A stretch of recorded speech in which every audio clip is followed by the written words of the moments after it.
ನಮಸ್ಕಾರ ವೀಕ್ಷಕರೇ, lab doctor ಚಾನಲ್ಗೆ ಸ್ವಾಗತ. If you are new to the ಚಾನಲನ್ನು ಪ್ಲೀಸ್ ಲೈಕ್ ಮಾಡಿ, ಶೇರ್ ಮಾಡಿ ಮತ್ತು ಸಬ್ಸ್ಕ್ರೈಬ್ ಮಾಡಿ.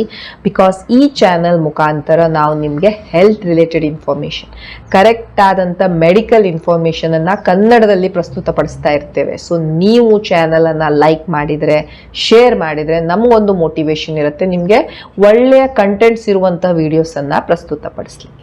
Okay, so let us today discuss about umbilical hernia. So ನಿಮಗೆ ಹರ್ನಿಯಾ ಅಂದರೆ ಏನು ಅಂತ ನಾನು ನನ್ನ ಪ್ರೀವಿಯಸ್ ವಿಡಿಯೋಸಲ್ಲಿ ಹೇಳಿದ್ದೇನೆ. ಸೊ ಹರ್ನಿಯಾ ಅಂದರೆ ಏನು?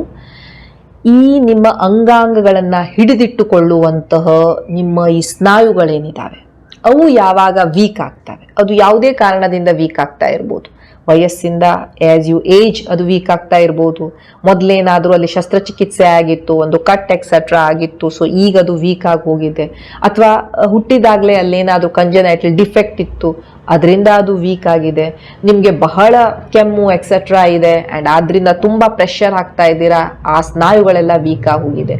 ಸೊ ಯಾವುದೇ ಕಾರಣದಿಂದ ಸ್ನಾಯುಗಳು ವೀಕ್ ಆದಾಗ ಅದರ ಒಳಗಡೆ ಇರುವಂತಹ ಏನು ಅಂಗಾಂಗಗಳಿದಾವೆ ಅಥವಾ ಅಲ್ಲಿ ಒಳಗಡೆ ಇರುವಂತಹ ಫ್ಯಾಟ್ ಏನಿದೆ ಅದು ಹೊರಗೆ ಬರೋದಕ್ಕೆ ಟ್ರೈ ಮಾಡ್ತಾ ಇರುತ್ತೆ.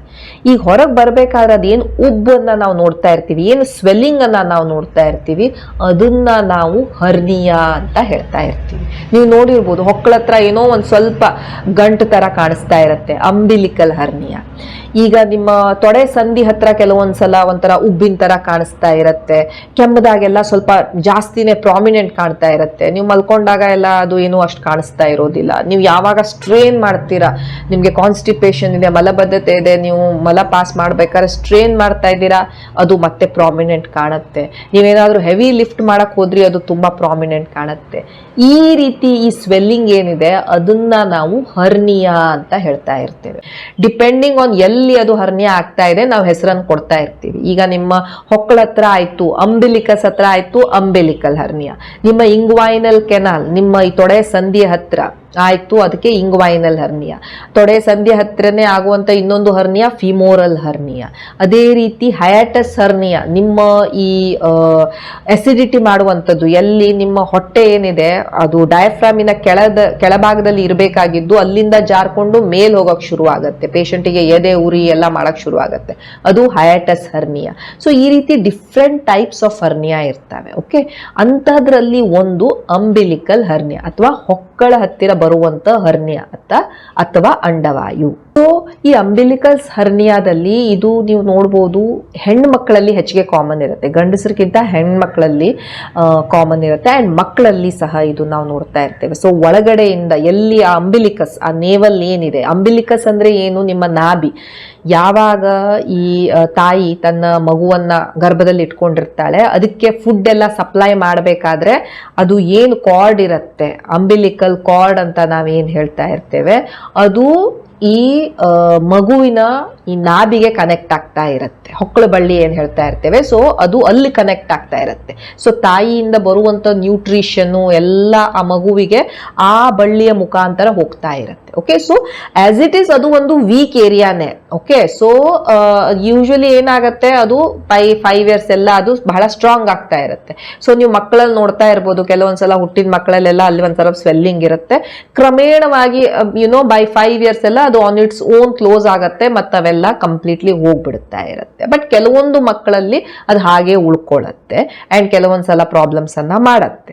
ಹೆಂಗಸರಲ್ಲಿ ನೀವು ನೋಡ್ತಾ ಇರ್ಬೋದು ಅದೇ ರೀತಿ ಈ ಹೊಕ್ಕಳ ಹತ್ರ ಬರ್ತಾ ಇರುತ್ತೆ. ಒಂದು ಅವರಿಗೆ ಐದರ್ ಬಹಳ ಬೊಜ್ಜಿರುತ್ತೆ, ಬಹಳ ಬೊಜ್ಜಿದ್ದಾಗ ಆ ನೇವಲ್ ಏರಿಯಾದಲ್ಲೂ ಸಹ, ಈ ನಾಭಿಯ ಏರಿಯಾದಲ್ಲೂ ಸಹ ಈ ರೀತಿ ಸ್ವೆಲ್ಲಿಂಗ್ ಕಾಣ್ತಾ ಇರ್ಬೋದು, ಬೊಜ್ಜಿನಿಂದ, ಎಕ್ಸ್ಟ್ರಾ ವೇಟ್ ಇರೋದ್ರಿಂದ.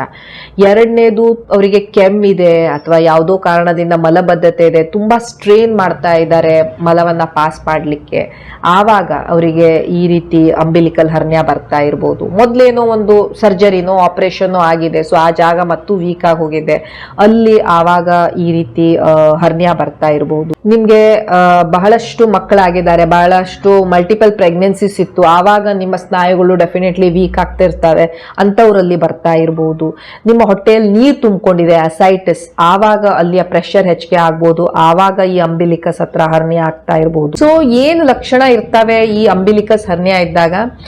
ಯೂಶುವಲಿ ಪೇಷಂಟ್ಸ್ ಏನು ಹೇಳ್ತಾರೆ, ಅಡಲ್ಟ್ಸ್ ಅಲ್ಲಿ ನಾನು ಹೇಳ್ತಾ ಇರೋದು, ಒಂದು ಸ್ವೆಲ್ಲಿಂಗ್ ಕಾಣ್ತಾ ಇದೆ ನಾಭಿ ಏರಿಯಾದಲ್ಲಿ, ಏನು ಇಲ್ಲ, ತುಂಬಾ ಸಾಫ್ಟ್ ಇದೆ, ಏನ್ ಪ್ರಾಬ್ಲಮ್ ಆಗ್ತಾ ಇದೆ. ಸಮ್ ಟೈಮ್ಸ್ ಅಲ್ಲಿ ಒಂದ್ ಸ್ವಲ್ಪ ಪೇನ್ ಬರ್ತಾ ಇರುತ್ತೆ ಅಥವಾ ಎಳ್ದಂಗ್ ಆಗ್ತಾ ಇರುತ್ತೆ, ಅದರ್ವೈಸ್ ಏನು ಪ್ರಾಬ್ಲಮ್ ಇಲ್ಲ ಅಂತ ಹೇಳ್ತಿರ್ತಾರೆ. ಮಕ್ಕಳಲ್ಲಿ ಅದೇನು ಪ್ರಾಬ್ಲಮ್ ಮಾಡೋದೇ ಇಲ್ಲ. 5 ವರ್ಷಕ್ಕಿಂತ ಕಡಿಮೆ ಮಕ್ಕಳಲ್ಲಿ ನೀವು ನೋಡ್ತಾ ಇರ್ಬೋದು, ಒಂಥರ ಸ್ವೆಲ್ಲಿಂಗ್ ಇರುತ್ತೆ, ಸಾಫ್ಟ್ ಇರುತ್ತೆ, ಮಕ್ಕಳಿಗೆ ಏನು ಪ್ರಾಬ್ಲಮ್ ಇರೋದಿಲ್ಲ, ಅವು ಚೆನ್ನಾಗಿ ಆಡ್ಕೊಂಡು ಹಾಲು ಕುಡ್ಕೊಂಡು ಆರಾಮಾಗಿರ್ತವೆ. ಬಟ್ ಎಸ್, ಆ ನಾಭಿ ಏರಿಯಾದಲ್ಲಿ ಒಂದು ಸ್ವೆಲ್ಲಿಂಗ್ ಕಾಣ್ತಾ ಇರುತ್ತೆ. ಕೆಲವೊಂದ್ಸಲ ಮಕ್ಕಳಲ್ಲಿ ಕಾಣಿಸೋದು ಇಲ್ಲ, ಅವ್ರು ಯಾವಾಗ ಅಳ್ತಾರೆ ಆವಾಗ ಅದು ಪ್ರಾಮಿನೆಂಟ್ ಸ್ವಲ್ಪ ಕಾಣಿಸ್ತಾ ಇರತ್ತೆ, ಇಲ್ಲಾಂದ್ರೆ ಸ್ವಲ್ಪ ಅಷ್ಟು ಕಾಣಿಸೋದು ಇರೋದಿಲ್ಲ. ಈ ಹೆಂಗಸರಲ್ಲೂ ಸಹ ಯಾವಾಗ ಅವ್ರು ಕೆಮ್ತಾರೆ ಅಥವಾ ಏನಾದ್ರೂ ಹೆವಿ ಲಿಫ್ಟ್ ಮಾಡ್ತಾರೆ ಆವಾಗ ಅದು ಸ್ವಲ್ಪ ಪ್ರಾಮಿನೆಂಟ್ಲಿ ಕಾಣ್ತಾ ಇರತ್ತೆ, ಅದರ್ವೈಸ್ ಅಷ್ಟು ಪ್ರಾಮಿನೆಂಟ್ ಆಗಿ ಕಾಣ್ತಾನೂ ಇರೋದಿಲ್ಲ. ಪ್ರಾಬ್ಲಮ್ ಯಾವಾಗ ಆಗತ್ತೆ, ನಾನು ಹೇಳಿದೆ, ಈ ಹರ್ನಿಯಾದಲ್ಲಿ ಏನಾಗತ್ತೆ, ಒಳಗಡೆ ಇರುವಂತ ಅಂಗಾಂಗಗಳು, ಅದು ನಿಮ್ಮ ಕರಳು ಇರ್ಬೋದು, ನಿಮ್ಮ ಫ್ಯಾಟ್ ಇರ್ಬೋದು, ಇವು ಹೊರಗೆ ಬರಕ್ ಟ್ರೈ ಮಾಡ್ತಿರ್ತವೆ.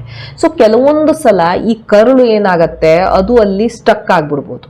ಸೊ ಹೀಗಾದಾಗ ಅಲ್ಲಿ ರಕ್ತ ಸಪ್ಲೈ ಕರಳಿಗೆ ಹೋಗ್ಕೊಂಡು ಆ ಕರಳಿಗೆ ಅದು ಡ್ಯಾಮೇಜ್ ಮಾಡ್ಬೋದು. ಇದು ಬಹಳ ಪ್ರಾಬ್ಲಮ್ಯಾಟಿಕ್ ಇರುತ್ತೆ, ಇದು ಎಮರ್ಜೆನ್ಸಿ ಇರುತ್ತೆ. ಸೊ ಸಡನ್ ಆಗಿ ನಿಮ್ಗೆ ಆ ನಾಭಿ ಹತ್ರ ಇರುವಂತ ಸ್ವೆಲ್ಲಿಂಗ್ ತುಂಬಾ ಹಾರ್ಡ್ ಆಗ್ಬಿಟ್ಟಿದೆ, ನಾರ್ಮಲ್ ಚರ್ಮದ ಕಲರ್ ಇದ್ದಿದ್ದು ಈಗ ಕೆಂಪಗಾಗ್ಬಿಟ್ಟಿದೆ, ಪೇಷಂಟಿಗೆ ಸಡನ್ಲಿ ವಾಂತಿ ಶುರುವಾಯ್ತು, ಜ್ವರ ಬರಕ್ ಶುರುವಾಯ್ತು, ಈ ಮೋಷನ್ಸ್ ಅಲ್ಲೆಲ್ಲ ಬ್ಲಡ್ ಹೋಗ್ತಾ ಇದೆ, ಇಂಥವೆಲ್ಲ ಏನ್ ಹೇಳ್ತವೆ, ಹೌದು ಕರಳಿಗೆ ಏನೋ ಪ್ರಾಬ್ಲಮ್ ಆಗಿದೆ, ಕರಳು ಸಿಕ್ಕಾಕೊಂಡ್ಬಿಟ್ಟಿದೆ, ಕರಳಿಗೆ ಈಗ ನಾವು ಅದನ್ನ ಬಿಡಿಸ್ಲಿಲ್ಲ ಅಂದ್ರೆ ಪ್ರಾಬ್ಲಮ್ ಆಗತ್ತೆ, ಅವಾಗ ಎಮರ್ಜೆನ್ಸಿ ನಾವು ಆಪರೇಷನ್ ಮಾಡಬೇಕಾಗತ್ತೆ. ಓಕೆ, ಸೊ ಇದು ಸ್ಟ್ರ್ಯಾಂಗ್ಯುಲೇಷನ್, ಒಳಗಡೆ ಇರುವಂತ ಕರಳು ಏನಾದ್ರೂ ಸಿಕ್ಕಾಕೊಂಡಾಗ ಆಗುವಂತಹ ಪ್ರಾಬ್ಲಮ್.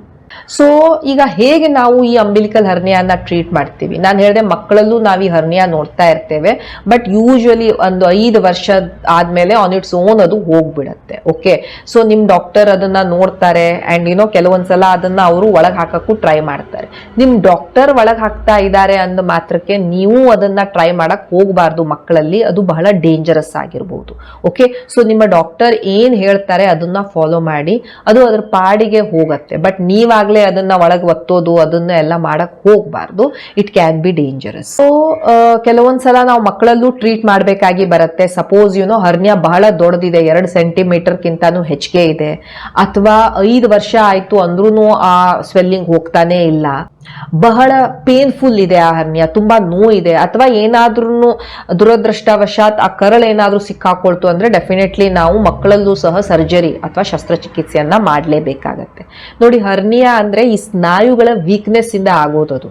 ಓಕೆ, ಸೊ ನಾವು ಯಾವುದೇ ಒಂದು ಟ್ಯಾಬ್ಲೆಟೋ ಸಿರಪ್ಪೋ ಕೊಟ್ಕೊಂಡು ಸ್ನಾಯುಗಳನ್ನ ಗಟ್ಟಿ ಮಾಡಕ್ ಆಗೋದಿಲ್ಲ. ಸ್ನಾಯುಗಳನ್ನ ನಾವು ಗಟ್ಟಿ ಮಾಡಬೇಕು ಅಂದ್ರೆ ಅಲ್ಲಿರುವಂತಹ ಈ ಹರ್ನಿಯಾನ ಒಳಗ್ ಹಾಕಿ ಅಲ್ಲಿ ಸ್ನಾಯುಗಳನ್ನ ನಾವು ಮೆಶ್ ಹಾಕೊಂಡು ಅದನ್ನ ಟೈಟ್ ಮಾಡಬೇಕು, ಗಟ್ಟಿ ಮಾಡಬೇಕಾಗತ್ತೆ. ಹರ್ನಿಯಾ ರಿಪೇರ್ ಅಂತ ನಾವು ಹೇಳ್ತಾ ಇರ್ತೀವಿ. ಟ್ಯಾಬ್ಲೆಟ್ ಕೊಟ್ಕೊಂಡು ಈ ಸ್ವೆಲ್ಲಿಂಗ್ ಅನ್ನ ನಾವು ಕರಗಿಸ್ಬಿಡ್ಬೋದಾದ್ರೆ ಅದು ಹಾಗಾಗೋದಿಲ್ಲ. ಓಕೆ, ಸೊ ಮಕ್ಕಳಲ್ಲಿ ನಾನು ಹೇಳಿದೆ ಯೂಶುವಲಿ ನಮ್ಗೆ ಟ್ರೀಟ್ಮೆಂಟ್ ಬೇಡ, ಯಾಕಂದ್ರೆ ಬೈ 5 years ಅದು ಆನ್ ಇಟ್ಸ್ ಓನ್ ಹೋಗ್ಬಿಡತ್ತೆ. ಬಟ್ ಕೆಲವೊಂದ್ಸಲ ಅದು 5 ವರ್ಷ ಆಯ್ತು ಅಂದ್ರೂ ಉಳ್ಕೊಂಡಿದೆ, ಬಹಳ ಪೇನ್ಫುಲ್ ಇದೆ, ಒಂದು 2-3 ಸೆಂಟಿಮೀಟರ್ ಅಷ್ಟು ದೊಡ್ಡದಿದೆ, ಅಥವಾ ಕರಳೆ ಏನಾದ್ರೂ ಸಿಕ್ಕಾಕೊಳ್ತು, ಹೌದು ನಾವು ಶಸ್ತ್ರಚಿಕಿತ್ಸೆಯನ್ನ ಮಾಡಬೇಕಾಗತ್ತೆ. ಯಾವುದೇ ಟ್ಯಾಬ್ಲೆಟ್ ಮೆಡಿಸಿನ್ ಇಂದ ಅದು ಕರಗೋದಿಲ್ಲ. ಅಂಡ್ ಅಡಲ್ಟ್ಸ್ ಅಲ್ಲಿ ನಾನು ಹೇಳಿದೆ, ಹೆಣ್ಮಕ್ಳಲ್ಲಿ ಯೂಶುವಲಿ ಇದಿದ್ದಾಗ ಮೋಸ್ಟ್ಲಿ ಅವರಿಗೆ ಸರ್ಜರಿ ಬೇಕಾಗತ್ತೆ. ಬಟ್ ನಾವ್ ಎಲ್ಲರಿಗೂ ಈ ರೀತಿ ಸ್ವೆಲ್ಲಿಂಗ್ ಬಂತು ಅಂದಾಗ ಸರ್ಜರಿ ಮಾಡ್ಕೊಳ್ಳಿ ಅಂತ ಹೇಳ್ತಾ ಇರೋದಿಲ್ಲ. ನೋಡ್ತೀವಿ ಎಷ್ಟು ದೊಡ್ಡದಿದೆ, ಅದರಿಂದ ಪೇಷಂಟಿಗೆ ಎಷ್ಟು ಪ್ರಾಬ್ಲಮ್ ಆಗ್ತಾ ಇದೆ, ಪೇಷಂಟಿನ ಕಂಡೀಷನ್ ಹೇಗಿದೆ, ಇವನ್ನೆಲ್ಲ ನೋಡಿ ನಾವು ಸರ್ಜರಿ ಮಾಡಬೇಕೋ ಇಲ್ವೋ ಅಂತ ಡಿಸೈಡ್ ಮಾಡ್ತಾ ಇರ್ತೀವಿ. ಬಟ್ ಅಲ್ಟಿಮೇಟ್ಲಿ ಅದಕ್ಕೆ ಟ್ರೀಟ್ಮೆಂಟ್ ಏನು ಸರ್ಜರಿನೇ. ಯಾಕಂದ್ರೆ ನಾನು ಹೇಳಿದೆ, ಈ ಸ್ನಾಯುಗಳನ್ನ ನಾವು ರಿಪೇರ್ ಮಾಡಬೇಕು, ಸ್ನಾಯುಗಳೇ ವೀಕ್ ಆಗಿ ಹೋಗ್ಬಿಟ್ಟಿದ್ದಾವೆ, ಸೊ ಅದನ್ನ ಟೈಟ್ ಮಾಡಬೇಕು.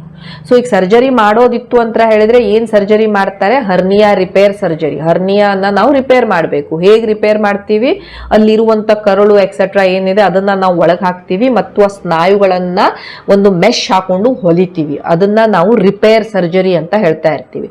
ಒಂದು ಓಪನ್ ಮಾಡ್ಬೋದು, ಓಪನ್ ಮಾಡಿ ನಿಮ್ಗೆ ಈ ರೀತಿ ಸರ್ಜರಿ ಮಾಡ್ಬೋದು, ಓಪನ್ ಹರ್ನಿಯಾ ರಿಪೇರ್ ಮೊದ್ಲೆಲ್ಲ ಮಾಡ್ತಿದ್ರು, ಈಗ ಬಹಳ ಕಡಿಮೆ. ಅಥವಾ ನಾವು ಲೇಸರ್ ಮೂಲಕ ನಿಮ್ಗೆ ಅಲ್ಲಿ ಈ ಮಸಲ್ಸ್ ಅನ್ನ ಸ್ಟ್ರೆಂಥನ್ ಮಾಡ್ಕೊಂಡು ರಿಪೇರ್ ಮಾಡ್ಕೊಂಡು ಹಾಕ್ಬಹುದು. ಈಗ ಬಹಳ common laser surgery, robotic surgery ಎಲ್ಲ.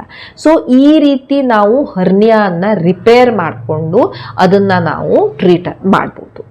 ಅದರ ಜೊತೆ ನೀವು ಕೆಲವೊಂದು ಚೇಂಜಸ್ ಅನ್ನ ಮಾಡ್ಕೊಳ್ಬೇಕು. ಸಪೋಸ್ ನಿಮಗೆ ವೇಟ್ ಹೆಚ್ಚಿಗೆ ಇದೆ ಅಂದ್ರೆ ನೀವೊಂದು 5-6 kg ವೇಟ್ ಅನ್ನ ಕಡಿಮೆ ಮಾಡ್ಕೊಂಡ್ರು ಅದು ನಿಮ್ಗೆ ಎಷ್ಟೋ ಹೆಲ್ಪ್ ಮಾಡುತ್ತೆ. ಸೊ ವೇಟ್ ರಿಡಕ್ಷನ್ ಮಾಡೋದು, ನಿಮ್ಗೆ ಯಾವತ್ತು ಕೆಮ್ಮಿದೆ ಅಥವಾ ಯಾವತ್ತು ನಿಮ್ಗೆ ಮಲಬದ್ಧತೆ ಇದೆ, ಬಹಳ ನೀವು ಸ್ಟ್ರೇನ್ ಮಾಡ್ತಾ ಇದ್ದೀರಾ ಮಲವನ್ನ ಪಾಸ್ ಮಾಡಕ್ಕೆ ಎಕ್ಸೆಟ್ರಾ, ಆ ರೀತಿ ಇದ್ದಾಗ ಅದಕ್ಕೆ ಕರೆಕ್ಟ್ ಆಗಿ ಟ್ರೀಟ್ಮೆಂಟ್ ಅನ್ನ ತಗೊಳ್ಳಿ. ನಿಮ್ಮ ಆಹಾರದಲ್ಲಿ ಚೇಂಜಸ್ ಮಾಡಿ ಸೊ ದಟ್ ನಿಮ್ಗೆ ಈ ಮಲಬದ್ಧತೆ ಎಕ್ಸೆಟ್ರಾ ಕಡಿಮೆ ಆಗುತ್ತೆ. ನೀವು ಬಹಳ ಹೆವಿ ಎಕ್ಸೆಟ್ರಾ ಲಿಫ್ಟ್ ಮಾಡ್ತಾ ಇದ್ದೀರಾ ಅಂದಾಗ ಅದನ್ನು ಸಹ ನೀವು ಕಡಿಮೆ ಮಾಡಬೇಕಾಗತ್ತೆ. ಹೆಚ್ಚು ತೂಕ ಇರುವಂತಹ ವಸ್ತುಗಳನ್ನ ಎತ್ತೋದನ್ನ ಕಡಿಮೆ ಮಾಡಬೇಕಾಗತ್ತೆ ಅಥವಾ ಕರೆಕ್ಟ್ ಪೋಸ್ಚರ್ ಅಲ್ಲಿ ಮಾಡಬೇಕಾಗತ್ತೆ, ಅಂಡರ್ ಗೈಡೆನ್ಸ್ ಮಾಡಬೇಕಾಗತ್ತೆ.